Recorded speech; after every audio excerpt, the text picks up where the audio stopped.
Ukrainian drones threw a Black Friday for Russian marketplaces, and not just them. On the morning of July 24th, St. Petersburg and the Leningrad region were attacked by drones.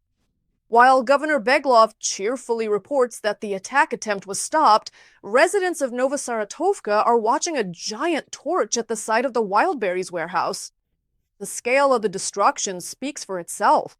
Russians have once again lost millions of rubles because of the war started by Putin.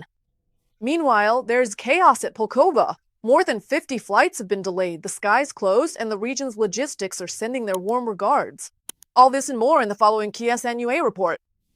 When I woke up this morning, I saw this. I'm still shaken. I think that's the Wildberries warehouse burning in St. Petersburg.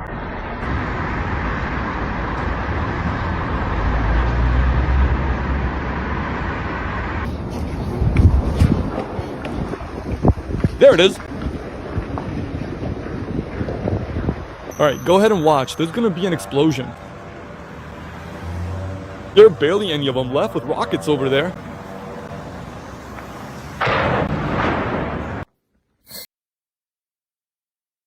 Nah, I just can't take this anymore. You know, all my goods were in the Wildberries warehouses, and they all burned down. This just isn't fair. The strike hit not just the warehouses, but the very artery of Russian retail in the northwest. The first target was Shisheri.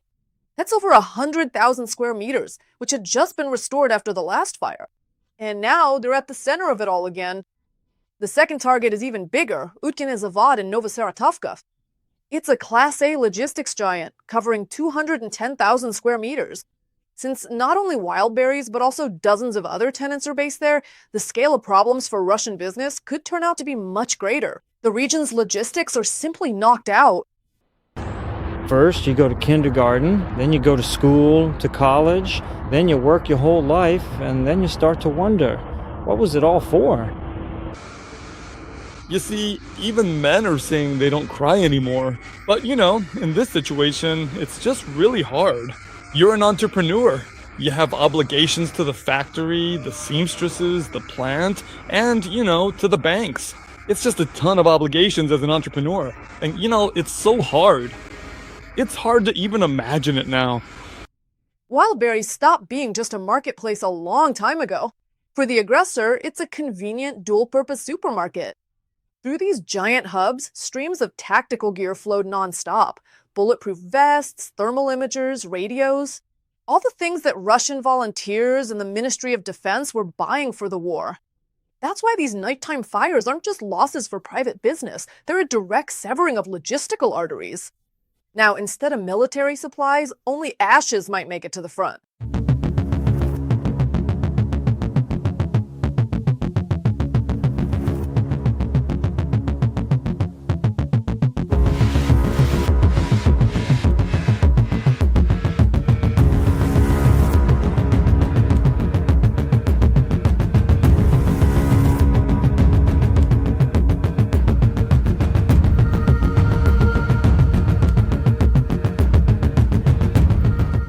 But it didn't stop with St. Petersburg.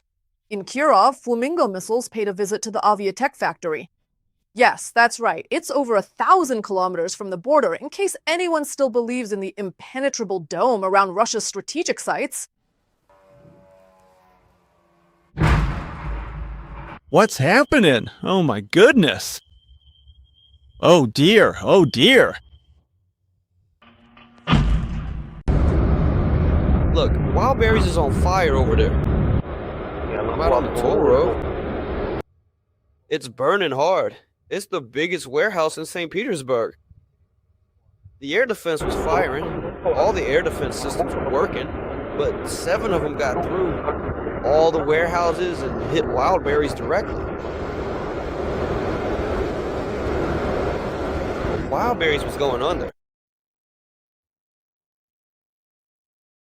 By now, everyone across Russia gets what's going on with Wildberries. They're destroying it. So, what now? Our remaining stock is burning out in Shisheri.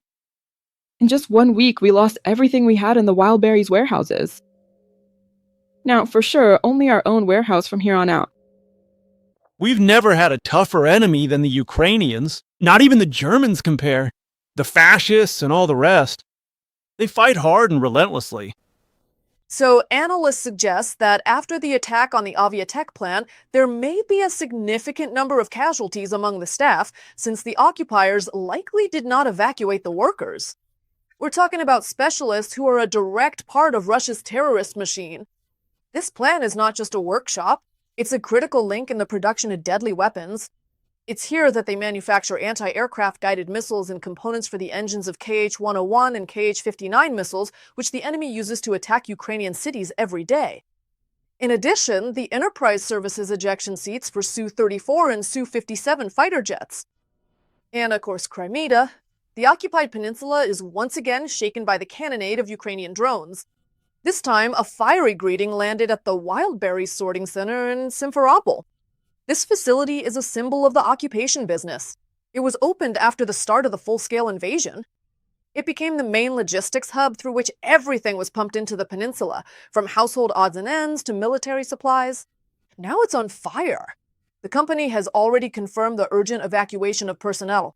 The occupiers' logistics in Crimea have officially switched to self-destruction mode. Today, instead of tactical gear and rocket engines, the occupiers received ashes and losses that can't be hidden. War inevitably returns to where it came from, and this process can no longer be stopped. And what do you think? Which strategic enemy target will be next? Share your thoughts in the comments. Follow the news with tsn.ua, take care of yourselves, and see you next time.